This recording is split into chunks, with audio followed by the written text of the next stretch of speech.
அன்பார்ந்த நவரச கலைக்கூடத்தின் தயாரிப்பில் இருவர் பிளஸ்ஸோ ராய்ஸ்டன், கவி தினேஷ்குமார் ஆகியோரின் இயக்கத்தில் விரைவில் வெளியாகவிருக்கிற நெஞ்சு பொறுக்குதில்லையே என்னும் இந்த திரைப்படத்தின் பாடல் வெளியீட்டு விழாவில் பங்கேற்று இதனை சிறப்பித்துக் கொண்டிருக்கிற, தலைமை வகித்து சிறப்பித்துக் கொண்டிருக்கிற தயாரிப்பாளர்கள் நலச்சங்கத்தின் தலைவர் மதிப்பிற்குரிய அண்ணன் கலைப்புலி சேகர் அவர்களே, இத்திரைப்படத்தின் தயாரிப்பாளர் நம் அனைவரையும் வரவேற்று உரையாற்றி இருக்கிற தோழர் திரு கிறிஸ்துதாஸ் அவர்களே, இணை தயாரிப்பாளர் யோபு சரவணன் அவர்களே, நன்றி உரை ஆற்றவிருக்கிற LSC முரளி அவர்களே, மற்றும் இந்த நிகழ்வில் பங்கேற்று வாழ்த்துரை வழங்கி சிறப்பித்திருக்கிற தமிழ்நாடு பத்திரிகையாளர் சங்கத்தின் தலைவர் எழுதகை நண்பர் DSR சுபாஷ் அவர்களே, தமிழ் திரைப்பட தயாரிப்பாளர்கள் சங்கத்தின் இணை செயலாளர் திருமிகு சவுந்தரபாண்டியன் அவர்களே, விடுதலை சிறுத்தைகள் கட்சியின் துணை பொதுச் செயலாளர் தம்பி வன்னியரசு அவர்களே, திரைப்பட தயாரிப்பாளரும் இயக்குனருமான நண்பர் செந்தூரன் அவர்களே, ஊடகவியலாளர் தம்பி முகிலன் அவர்களே, மற்றும் இந்த நிகழ்வில் பங்கேற்று கருத்துரை வழங்கி அமர்ந்திருக்கிற இயக்குனர் ராஜா விக்ரம் அவர்களே, தயாரிப்பாளரும் இயக்குனருமான VRR அவர்களே, திராவிட ஜனநாயக மக்கள் கட்சியின் மாநில செயலாளர் டாக்டர் பாஸ்கர் அவர்களே, நடிகரும் இயக்குனருமான காதல் சுகுமார் அவர்களே, இறைக்கவி நாத்தேனியல் அவர்களே, திரு கமலக்கண்ணன் அவர்களே, திரைப்பட தயாரிப்பாளர் சங்கத்தின் செயற்குழு உறுப்பினர் கமலக்கண்ணன் அவர்களே, மற்றும் திரைப்படத்துறையை சார்ந்த பல்வேறு துறைகளில் பணியாற்றி கொண்டிருக்கிற ஆளுமைகளே, தமிழ் சொந்தங்களே, உங்கள் அனைவருக்கும் என்னுடைய பணிவார்ந்த வணக்கத்தை தெரிவித்துக் கொள்கிறேன். இந்த வாய்ப்பை எனக்கு வழங்கிய தயாரிப்பாளருக்கும் இயக்குனர் இருவருக்கும் முதலில் என்னுடைய நெஞ்சார்ந்த நன்றியை உரித்தாக்குகிறேன். நேர நெருக்கடிதான். 12 மணிக்கு இன்னொரு நிகழ்வில் நான் பங்கேற்க ஒப்புதல் அளித்திருக்கிறேன். விரைந்து செல்ல வேண்டும் என்கிற ஒரு பதற்றத்தில் உங்கள் முன்னால் நிற்கிறேன். நெஞ்சு பொறுக்குதில்லையே என்னும் இந்த தலைப்பே திரைப்பட தயாரிப்பாளருக்கும் இயக்குனர்களுக்கும் எத்தகைய சமூக பொறுப்புணர்வு இருக்கிறது என்பதை நமக்கு உணர்த்துகிறது. இந்த தலைப்பை தேர்வு செய்ததிலிருந்தே அவர்கள் சமூக பொறுப்புள்ளவர்கள் என்பதை நம்மால் உணர முடிகிறது. மகாகவி பாரதி எவ்வளவோ பாடல்களை பாடியிருக்கிறார். தேசிய உணர்ச்சிகளை தூண்டியிருக்கிறார். இன்னும் அவருடைய பாடல்கள் உயிர்ப்போடு இருக்கின்றன. அவற்றில் மிகவும் உயிர்ப்பான வரிகளில் ஒன்று, நெஞ்சு பொறுக்குதில்லையே இந்த நிலைகெட்ட மாந்தரை நினைத்தாலே என்கிற இந்த சொற்றொடர்கள். இது மிகவும் புகழ்பெற்ற சொற்றொடர். இலக்கிய தளத்தில் மட்டுமல்ல, சமூக தளத்தில், அரசியல் தளத்தில் அனைவரும் அறிந்த ஒரு சொற்றொடர். நிலைகெட்ட மாந்தர் என்று அவர் குறிப்பிடுகிறார் பாரதியார். ஆங்கிலத்திலே ஒரு ஸ்டெடி இல்லாதவன் சொல்லுவாங்க. அவன் எதுலையும் ஸ்டெடியாக இருக்க மாட்டான். ஒரு பிடிப்பு இருக்காது, ஒரு உறுதிப்பாடு இருக்காது, ஒரு நிலையான மனநிலை கொண்டவன் இல்லை அப்படின்னு சொல்லுவோம். யாராவது ஒன்று சொன்னால் உடனே அவன் மாறி போயிடுவான் மனசு. நாம் ஒன்று சொன்னோம்னா அதுக்கு தகுந்த மாதிரி அதுக்கு ஈல்டாயிடுவான். அப்படிப்பட்ட மனிதர்களைத்தான் நிலைகெட்ட மாந்தர் என்று பாரதி சொல்லுகிறார். ஒரு முடிவெடுத்தால் அதில் உறுதியாக இருக்க வேண்டும்.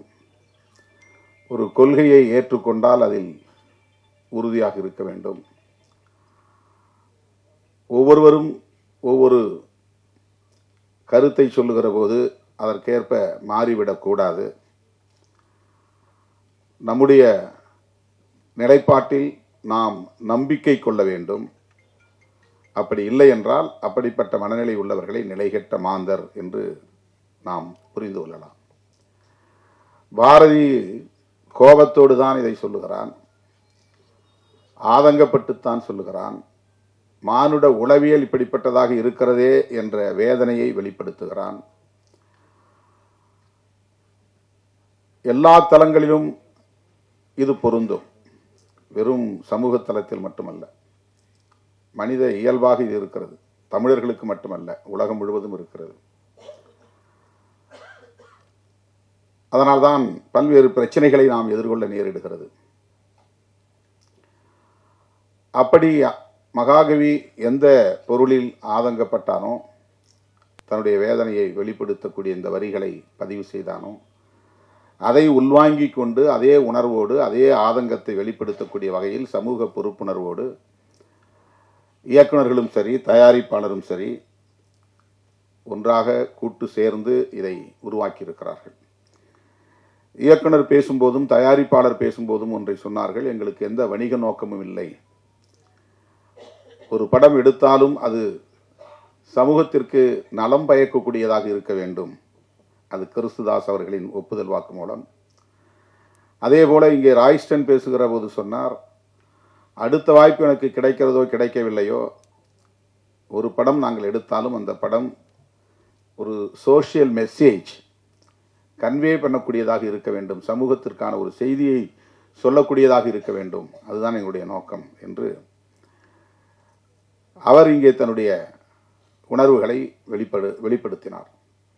ஆக இந்த படத்தை தயாரித்திருக்கக்கூடிய அனைவருமே, உருவாக்கி இருக்கக்கூடிய அனைவருமே, இதில் ஈடுபட்டு பணியாற்றி இருக்கக்கூடிய அனைவருக்குமே இந்த சமூகத்தில் ஒரு முற்போக்கான மாற்றம் நிகழ வேண்டும், நல்ல மாற்றம் நிகழ வேண்டும் என்கிற ஒரு கவலை இருப்பது வெளிப்படுகிறது.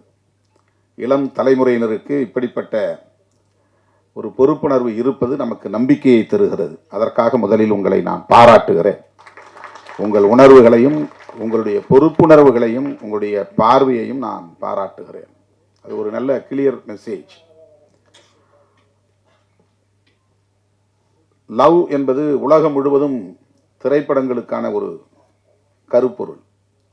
தமிழ் திரைப்படத்திற்கு மட்டுமல்ல, உலகம் முழுவதும் எல்லா திரை உலகங்களும் காதலை மையப்படுத்தி பல்லாயிரக்கணக்கான திரைப்படங்கள் படைக்கப்பட்டிருக்கின்றன, வெளிவந்திருக்கின்றன.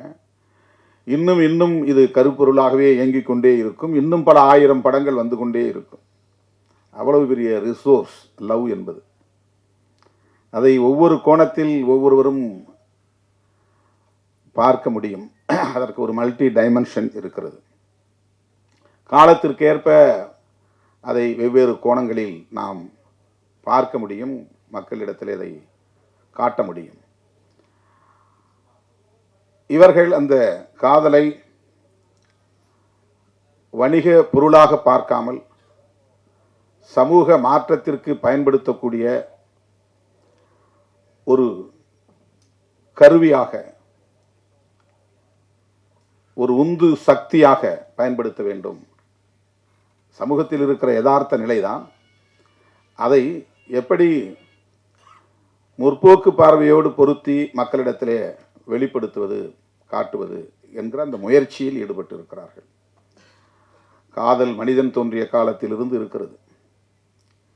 மனித குலத்துக்கு மட்டுமல்ல, எல்லா உயிரினங்களிடமும் இருக்கிற ஒரு உணர்வு அது. அது ஒரு எமோஷன், அது ஒரு சென்டிமெண்ட், அது ஒரு இயல்பான பண்பு. அது வலிந்து யாராலும் உருவாக்க முடியாது.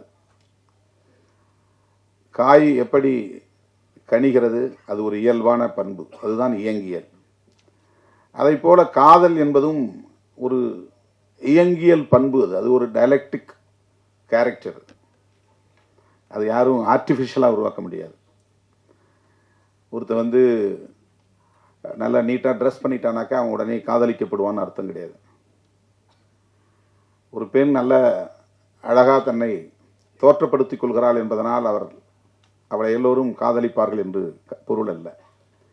தோற்றம் அதிலே முக்கியமானதல்ல. காதல் என்பது மிகவும் ஆழமான ஒரு உணர்வு, நுட்பமான ஒரு உணர்வு. அது ஒரு இயங்கியல் பண்பு. ஆனால் அது எத்தகைய பிரச்சனைகளை சமூகத்தில் ஏற்படுத்துகிறது, எத்தகைய தாக்கத்தை ஏற்படுத்துகிறது. காதலிக்கிற போது என்ன பிரச்சனைகள், காதலித்த பிறகு, திருமணம் நடந்த பிறகு என்னென்ன பிரச்சனைகள், இவை எதன் பின்னணியில் நிகழ்கின்றன, இவற்றை நம்மால் தொகுத்து பார்க்க முடியாது. நாம் பிரச்சனைகளுக்குள்ளேயே ஓடிக்கொண்டிருப்போம். கலைஞர்களால் தான், படைப்பாளர்களால் தான் வெளியிலிருந்து அதை நுட்பமாக கவனித்து அதை எந்த கோணத்தில் மக்களிடத்திலே உருவகப்படுத்தி காட்ட முடியும் என்கிற ஆற்றல் உண்டு.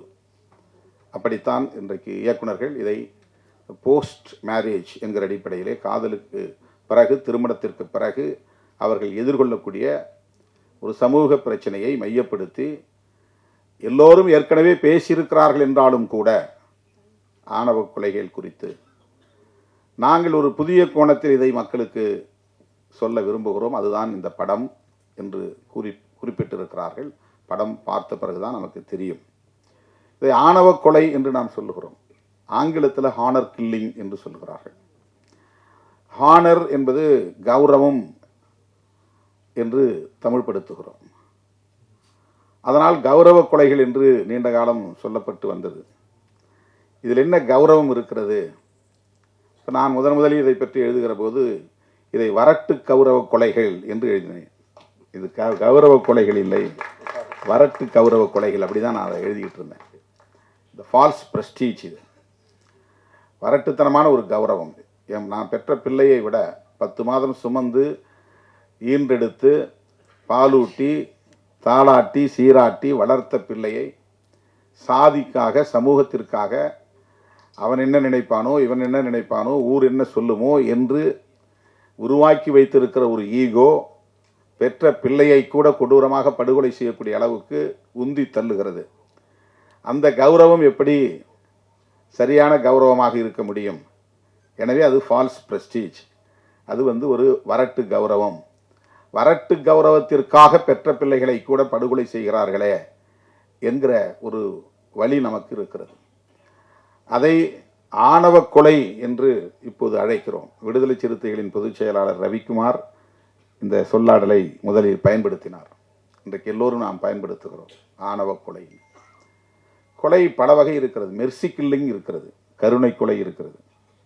100 வயசு ஆகி போச்சு, ஆனால் சாக மாட்டேங்கிறார். அவரால் எழுந்திருக்க முடியல, படுக்கையிலே மலஜலம் கழிக்கிறார், சுத்தம் செய்ய முடியல, உணவும் சரியாக உள்வாங்கலை, ஆனால் உயிர் கிடக்கு. அந்த காலத்தில் இந்த மாதிரி இருக்கிறவங்கள முதுமக்கள் தாழின்னு ஒன்று கண்டுபிடிச்சு பெரிய பானைக்குள்ளே அவங்கள உயிரோடு வச்சு அப்படியே மண்ணுக்குள்ளே புதைச்சிருவாங்க. கருணை கொலை அது. ஏன்னா அவங்க சாக மாட்டாங்க, இயற்கையாக சாக மாட்டாங்க. அப்போல்லாம் இந்த மாதிரி ஊசி போட்டு கொள்வது, மருந்து கொடுத்து கொள்றதுன்னு இல்லை, உயிரோடு இருப்பாங்க. ஆனால் ஒரு பானைக்குள்ளே வச்சு மூடிடுவாங்க. இன்றைக்கும் கிராமப்புறங்களில்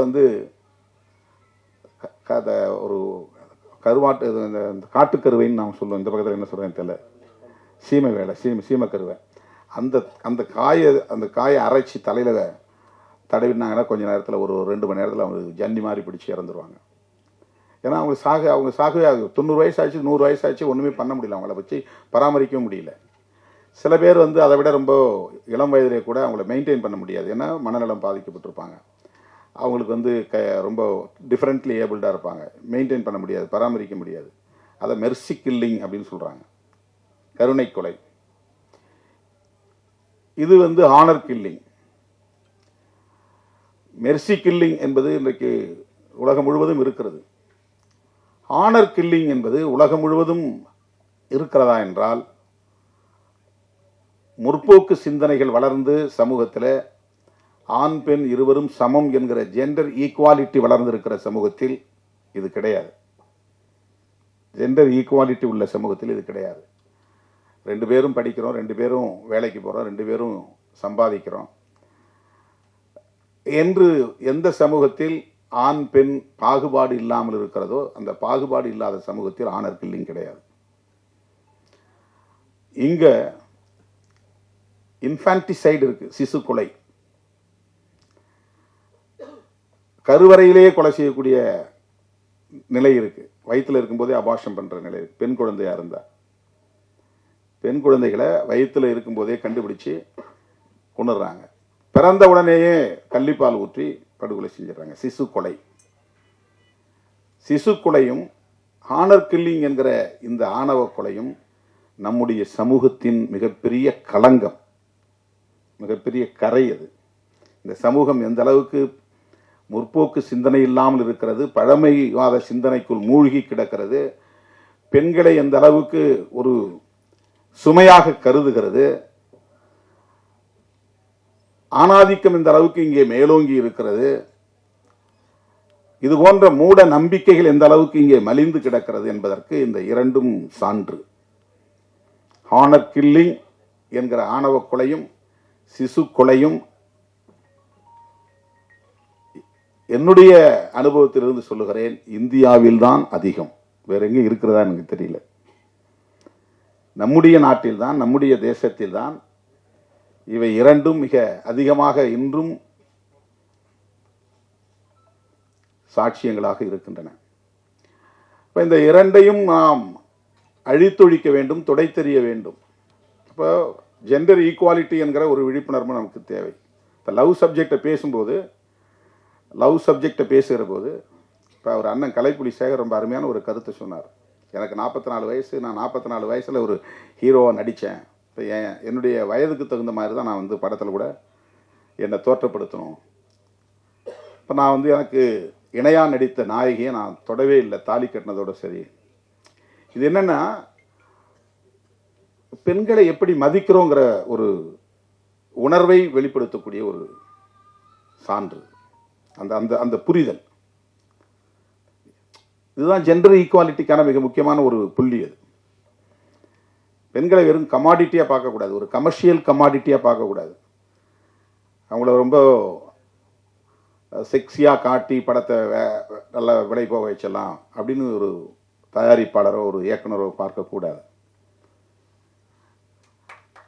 கதாநாயகனுக்கு இணையானவர்கள் தான் கதாநாயகிகளும். 2 பேருக்கும் ஒரே மாதிரி உணர்வு தான், 2 பேருக்கும் ஒரே மாதிரியான சென்டிமெண்ட்ஸ், 2 பேருக்கும் ஒரே மாதிரியான டிக்னிட்டி சமூகத்தில் இருக்கு. இப்போ அதை நாம் மதிக்கணும். எந்த சமூகத்தில் ஜெண்டர் ஈக்குவாலிட்டி இல்லையோ அந்த சமூகத்தில் இந்த ஆனர் கில்லிங்கும் இருக்கும், ஆணவ கொலையும் இருக்கும், சிசு கொலையும் இருக்கும். இப்போ இதை நம்ம விவாதிக்க வேண்டியிருக்கிறது, பேச வேண்டியிருக்கிறது, உரையாடலுக்கு உட்படுத்த வேண்டியிருக்கிறது. ஏற்கனவே நிறைய பேர் ஆனர் கில்லிங்கை பற்றி படம் எடுத்துட்டாங்களே, மறுபடியும் எதுக்குன்னு இன்னும் நூற்றுக்கணக்கான திரைப்படங்கள் தேவைப்படுகின்றன. இந்த உரையாடல்களை நிகழ்த்துவதற்கு வெவ்வேறு ஆங்கிளில் வெவ்வேறு கோணங்களில் இதை நம்ம பேச வேண்டியிருக்கிறது. இதில் என்ன, ஏன் இதை நாம் வேண்டாம் சொல்கிறோம்? இப்போ பெற்றவங்களை கேட்டால் அவங்க சைட்லேருந்து இப்படி திரைப்படங்களுக்கு சொல்கிறவங்க இருக்காங்க, நீ பெண்ணை பெற்றுப்பாரு, வளர்த்துப்பாரு, அப்போ தான் உனக்கு தெரியும். யாரும் அப்படிலாம் நினச்சி இந்த பெண்ணை காதலிச்சா அவங்க வீட்டு சொத்து அள்ளிட்டு போகலாம், அந்த பெண்ணை காதலிச்சா சாதியை ஒழிச்சலாம், அப்படிலாம் யாரும் பண்ணுறது கிடையாது. அப்படிலாம் பண்ண முடியாது. அதெல்லாம் ரொம்ப கற்பிதம். அது கற்பிதம். காதல் இயல்பாக தோன்றுகிறது, ஆனால் அது நம்மளால் ஏற்றுக்கொள்ள முடியாது. ஏற்றுக்கொள்ள முடியாமல் இருக்கிறது காரணம் ஏற்கனவே இங்கே இருக்கக்கூடிய சோசியல் ஸ்ட்ரக்சர், சமூக கட்டமைப்பு.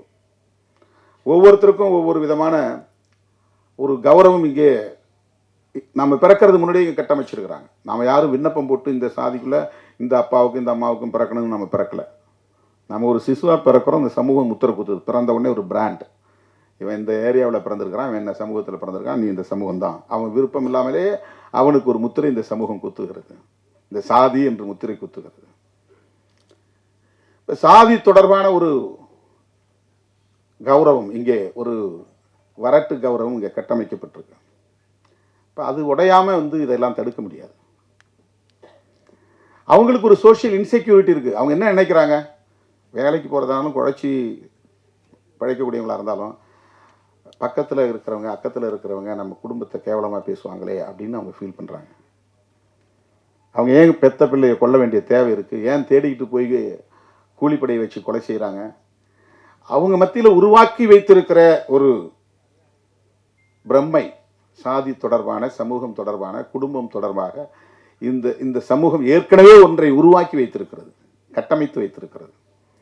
அது அவங்களுக்கு ஒரு இன்செக்யூர் ஃபீலிங், ஒரு பாதுகாப்பற்ற உணர்வை தருகிறது. இது என்னுடைய கௌரவ பிரச்சனை, இந்த சாதிக்காரனோட என் பிள்ளை ஓடிட்டா.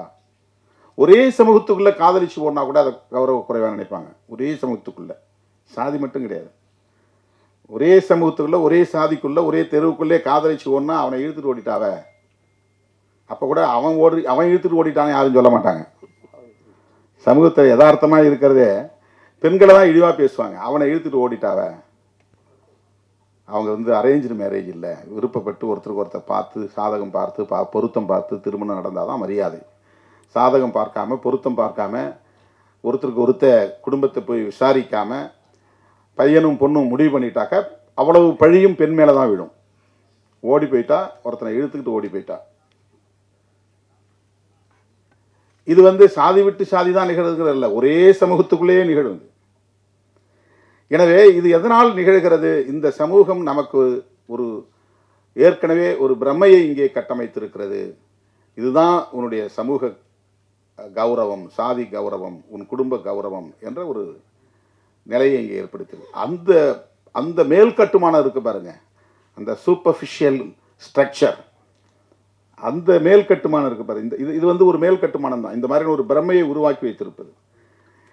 இதை தகர்க்க வேண்டுமானால் அடிப்படையில் இருக்கிற இன்இக்வாலிட்டி என்கிற, சமத்துவமின்மை என்கிற அந்த பேசிக் ஸ்ட்ரக்சர் உடைக்கணும். இது சூப்பர்ஃபிஷியல் கிடையாது. எது சாதி அடிப்படையிலான பாகுபாடு இருக்கிறதே அது சூப்பர்ஃபிஷியல் கிடையாது, மேல் கட்டுமானம் இல்லை, அது அடிக்கட்டுமானது. இப்போ அது உடையணும்னு சொன்னால் ஐடியாலஜிக்கலாக நம்ம விவாதிக்க வேண்டிய தேவை இருக்கிறது. எது சரி, எது தவறு. அப்படிப்பட்ட உரையாடல்களுக்கான ஒரு வாய்ப்பாகத்தான் இந்த திரைப்படங்களை நாம் பார்க்கிறோம். அந்த விஷன் இருக்கிற இயக்குநர்களால் தான் அதை படைக்க முடியும்.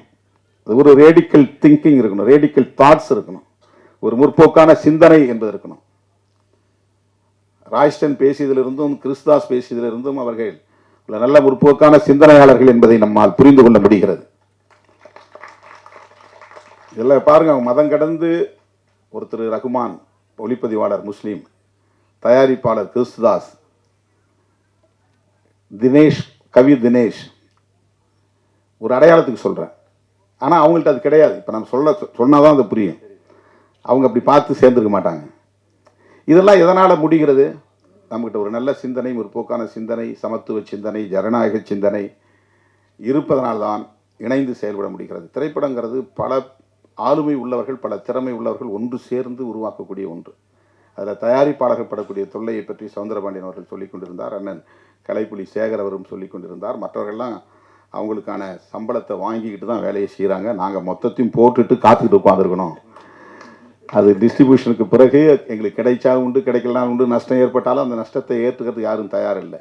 இசையமைப்பாளர்னா அவருக்கு என்ன தொகை கொடுத்துட்றோம், டைரக்டர்னா அவருக்கு என்ன தொகையை கொடுத்துட்றோம், ஹீரோ என்னவோ அவருக்கு கொடுத்துட்றோம், ஹீரோயினுக்கு எவ்வளவோ கொடுத்துட்றோம், எல்லாத்துக்கும் போயிடுது. அதுக்கப்புறம் தான் அவங்க வேலைக்கே வராங்க, ஃபீல்டுக்கே வராங்க. ஆனால் படம் ரெடியாகி சென்சாருக்கு போய் ரிலீஸ் ஆகி அது டிஸ்ட்ரிபியூட்டரை வாங்கி அவங்களுக்கும் தயாரிப்பாளருக்கும் அதுக்கு பிறகு தான். இப்போ இந்த பிரச்சனையை யார் பேசுறது அப்படின்னு கேட்டார். அதுக்கு தான் நாங்கள் இருக்கோம். எங்களுக்கு நீங்கள் அதை சொல்லணும், எங்களுக்கு அது தெரியாது. டிஎஸ்ஆர் சுபாஷ் சொன்ன மாதிரி இந்த பிரச்சனைகளெல்லாம் அவர் ரொம்ப அருமையாக சொன்னார். திருவள்ளுவர் படத்தை அது பேட்டர்ன் ரைட் பண்ணுற மாதிரி பண்ணணும். நிறைய விஷயங்கள் இன்னும் பேசப்பட வேண்டிய, உரையாடலுக்கு உட்படுத்த வேண்டிய பிரச்சனைகள் நிறைய இருக்கிறது. திரைத்துறையிலே பிற்போக்குவாதிகளின் கை ஓங்கிவிடக்கூடாது, சனாதன சக்திகளின் கைகள் ஓங்கிவிடக்கூடாது. முற்போக்கான சிந்தனையாளர்கள் வேடிக்கை பார்க்கக்கூடியவர்களாக இருக்கக்கூடாது. எனக்கு கூட சில பேர் கேட்டாங்க, உங்களுக்கு இந்த அரசியலுக்கு பொருத்தமே இல்லை, நீங்கள் ஒரு அரசியல்வாதி மாதிரியே தெரியலையே, நீங்கள் இதுக்குள்ளே போய் சிக்கினீங்க அப்படின்னு. Well wishes. அரசு டிப்பிக்கல் பொலிட்டிஷியன் வந்து எப்படி இருக்கணும்னு உங்களுக்கு தெரியும். இப்போ அந்த சிம்டம்ஸ் உங்கள்கிட்ட தெரியலையே. இப்போ நாம் வேடிக்கை பார்க்குறவங்க இருந்தோம்னா வெறும் சாதியவாதிகளும் மதவாதிகளும் மக்களை ஏய்க்கக்கூடிய சக்திகளும் தான் அரசியலில் வந்து எஞ்சுவாங்க. நாம் நுழைய வேண்டியது எல்லா இடங்களையும் நம்ம வந்து ஊடுருவ வேண்டியிருக்கிறது. அரசியல் தளமாக இருந்தாலும் கலை உலகமாக இருந்தாலும் எல்லா இடங்களிலும் ஜனநாயக சக்திகளின் கைகள் ஓங்க வேண்டும். முற்போக்கு சிந்தனையாளர்கள் இங்கே இயக்குநர்களாக, தயாரிப்பாளர்களாக, ஒளிப்பதிவாளர்களாக, இசையமைப்பாளர்களாக, கதாநாயகர்களாக, கதாநாயகிகளாக வர வேண்டும். எங்கள் ஊருக்காரர் தம்பி சுதர்ஷன் திட்டக்குடிக்காரர் முதல் படம் இங்கே இசையமைத்திருக்கிறார் என்று அறிமுகமானார். அவருக்கு என்னுடைய வாழ்த்துக்கள். நான் அந்த ஊரில் தான் படிச்சிருக்கேன். எங்கள் ஊர்லேருந்து ஏற்கனவே இன்னொரு லப்பர் பந்துன்னு ஒரு திரைப்படத்தை ஒரு இயக்குனர் உருவாக்கியிருக்கிறார். அவரும் திட்டக்குடிக்காரர். ரொம்ப மகிழ்ச்சியாக இருக்கிறது. இந்த திரைப்படம் நல்ல சிந்தனை உள்ளவர்களால் உருவாக்கப்பட்டிருப்பதனால் மக்களிடையே மிகப்பெரிய வரவேற்பை பெறும், வெற்றி பெறும் என்று நான் நம்புகிறேன், நெஞ்சார வாழ்த்துகிறேன். இந்த படம் சமூக தளத்திலும் பண்பாட்டு தளத்திலும் அரசியல் தளத்திலும் ஒரு நல்ல தாக்கத்தை ஏற்படுத்தும் என்று நம்பிக்கையோடு வாழ்த்தி வாய்ப்புக்கு நன்றி கூறி முடிக்கிறேன். நன்றி, வணக்கம்.